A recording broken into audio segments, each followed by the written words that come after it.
On va revenir au stockage, capture et stockage du CO2 avec Clarisse Fischer, donc toujours déléguée générale du CIB, et Ludovic Prieur, qui est responsable de projet. Donc une intervention à deux pour nous parler un peu des scénarios de développement de la capture carbone sur les installations bois énergie.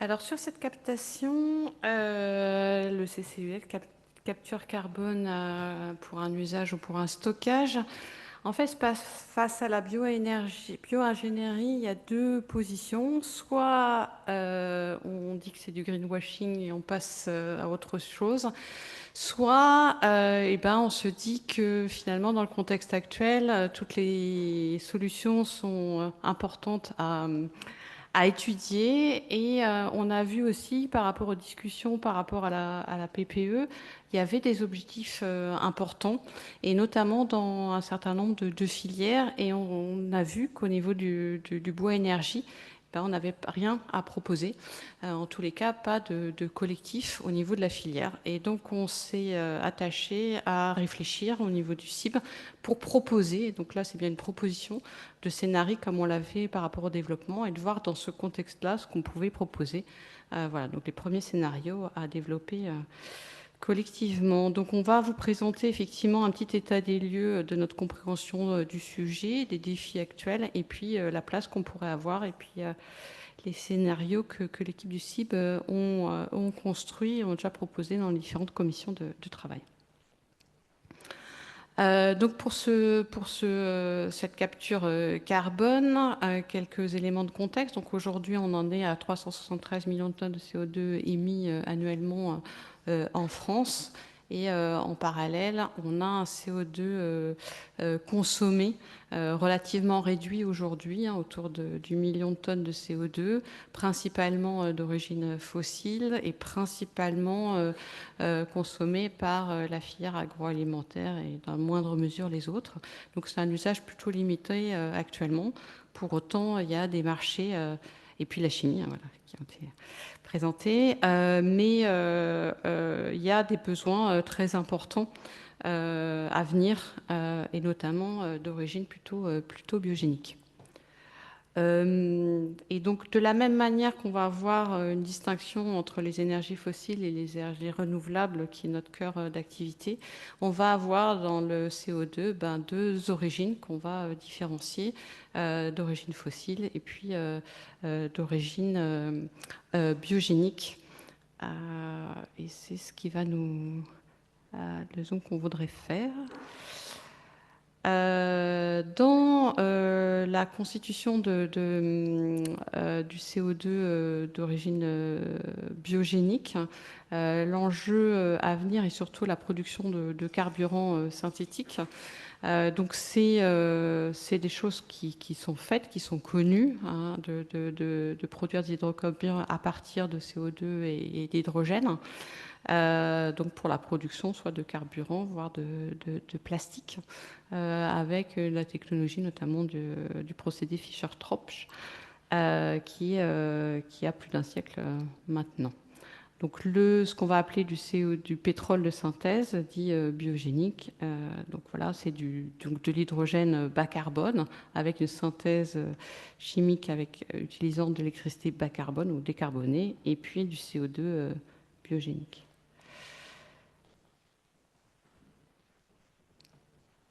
J'ai un petit bug. Non, c'est pas là. C'est là où j'en suis. Pardon. Je ne sais pas où je dois. Et donc, dans ces carburants d'origine biogénique, qu'on va qualifier de durables, il y a notamment des enjeux forts pour l'aviation, issus de la règlement sur les quotas carbone, hein, qui oblige, vous voyez la trajectoire, à des taux d'incorporation de carburants durables jusqu'à 50% en 2050.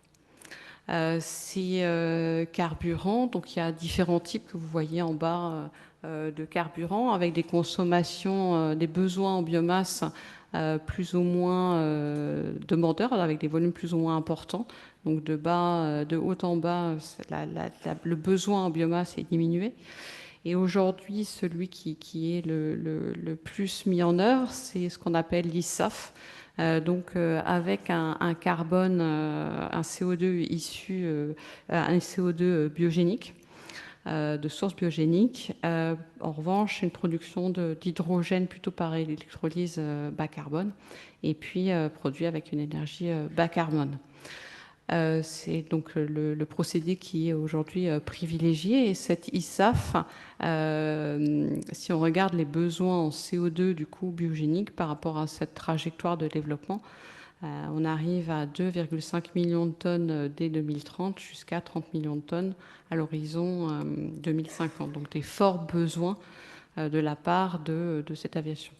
On n'a pas regardé la partie non plus transport maritime, mais il y a des besoins aussi très importants. Donc aujourd'hui, les scénarios qui sont échangés, notamment au sein de la PPE, c'est celui du Haut Conseil pour le climat que vous voyez là, qui va jusqu'à entre 20, jusqu'à de 60 à 50% d'origine biogénique. On vous le donnera pour que vous ayez le détail. Ce qui est important de noter, c'est une attention particulière dans cette nouvelle chaîne de valeur pour avoir le plus de transparence, notamment sur l'origine du CO2, mais il y a traçabilité, ce qui va distinguer le CO2 biogénique du CO2 fossile. Aujourd'hui, voilà, c'est par carbone 14, donc c'est des choses qu'on sait tracer et qu'on sait contrôler, on va dire. Et il faut pouvoir tracer pour s'assurer qu'effectivement le CO2 soit bien d'origine biogénique. Il y a aussi l'attention au rendement. Et puis surtout aussi une attention à l'usage d'énergie fossile ou non. Et puis, voilà, et la consommation plus ou moins carbonée. Ce qui est dans ces scénarios, sont mis en avant plutôt une approche massive, c'est-à-dire qu'une captation sur des grosses installations, et puis plutôt par ensuite distribution, donc plutôt par des canaux.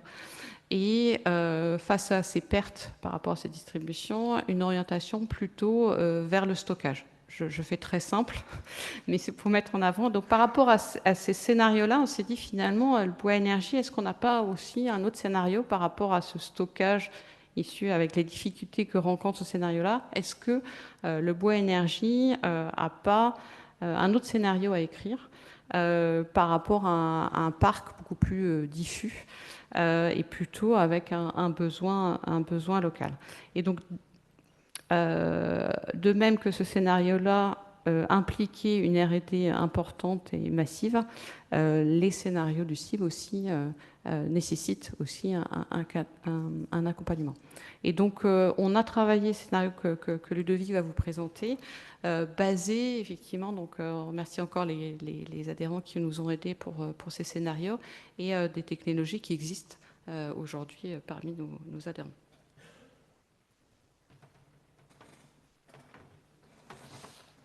Merci Clarisse.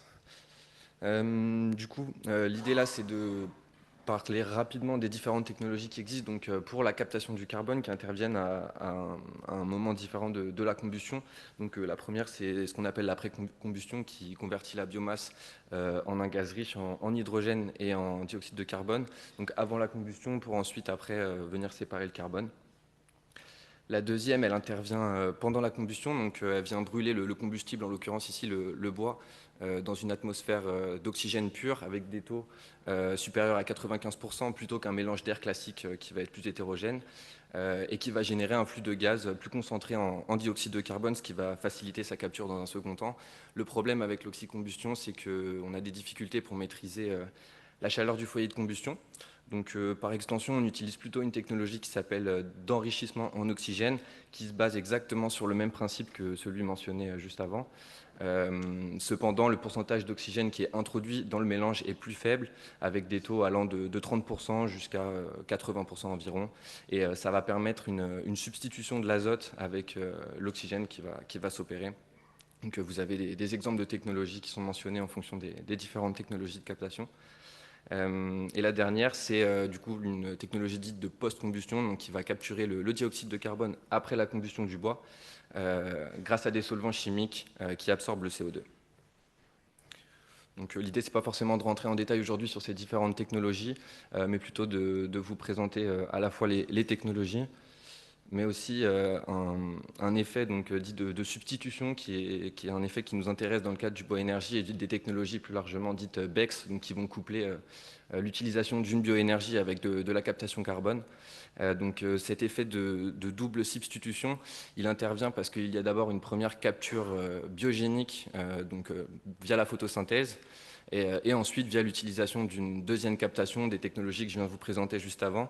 Et ça permet d'avoir un double usage du carbone biogénique. Donc les exemples qui sont présentés ici à l'écran, donc ça va être par exemple pour du chauffage ou dans un second temps pour l'industrie ou du stockage, comme vous l'a expliqué Clarisse juste avant. Donc voilà, c'est vraiment ce double effet de substitution qui est intéressant parce que ça nous permet d'utiliser le carbone biogénique deux fois. Donc, comme vous le disiez Clarisse, au sein du CIB, on s'est penché un petit peu sur des projections. Donc, ce que vous voyez à l'écran, ça va être le potentiel de captation de CO2 biogénique des installations biomasse à échelle nationale.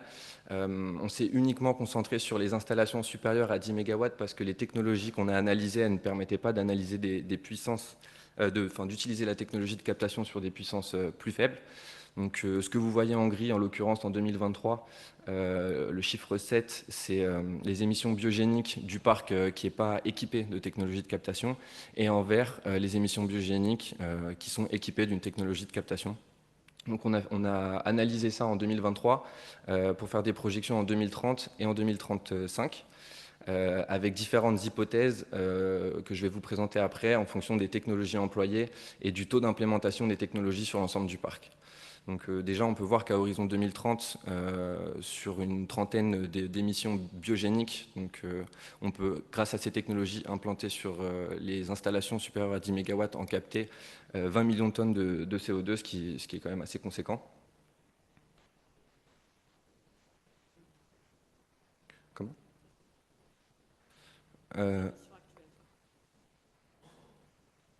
Tout ce qui est en vert, c'est les émissions biogéniques du parc qui est équipé. Mais en gris, c'est ceux qui ne sont pas équipés des technologies de captation.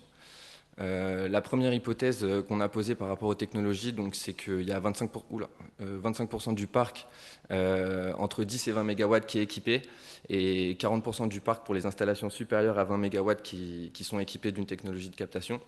Et on constate du coup le potentiel de captation carbone en millions de tonnes de CO2 capté d'environ 7, donc 7 millions de tonnes. Mais à cela va s'associer donc un surplus d'émissions CO2 dû aux pertes thermiques et à la consommation d'électricité du procédé de captation qui va nous faire, qui va émettre environ 1 million de tonnes de plus. Mais sur certaines technologies, il y a un gain énergétique qui est observé grâce à l'utilisation d'un condenseur dans les installations. Voilà. Donc c'est vraiment un peu l'équation entre ces différents paramètres qui va nous permettre de quantifier le potentiel de captation de CO2 biogénique. Donc à horizon 2030 et à horizon 2035, on a augmenté le taux d'implémentation des technologies sur l'ensemble du parc. Donc entre 10 et 20 MW, il y a 50% du parc qui est équipé, et et pour les installations supérieures à 20 MW, on a 75% du parc qui est équipé. Donc l'analyse qui peut être faite sur ce graphique, c'est on peut constater un effet de croissance, donc à la fois sur le potentiel des émissions biogéniques qu'on est capable de capter. Il y a aussi un effet de croissance sur le gain énergétique et également sur le surplus d'émissions dues aux pertes thermiques et à la consommation d'électricité. Ce qu'il faut comprendre ici, c'est que à la fois pour le condenseur et du coup pour le surplus d'émissions, on a appliqué des rendements et des ratios. Et que les scénarios qui vous sont présentés aujourd'hui sont des scénarios médians en fonction des différents types de technologies et du taux d'implémentation, en fonction des gammes de puissance du parc Boénergie à échelle nationale. Et que du coup, ce qu'on peut conclure un petit peu sur ça, c'est qu'il faut approfondir ce taux d'implémentation et ces technologies, donc par typologie d'installation, mais également en fonction des usages et des gammes de puissance.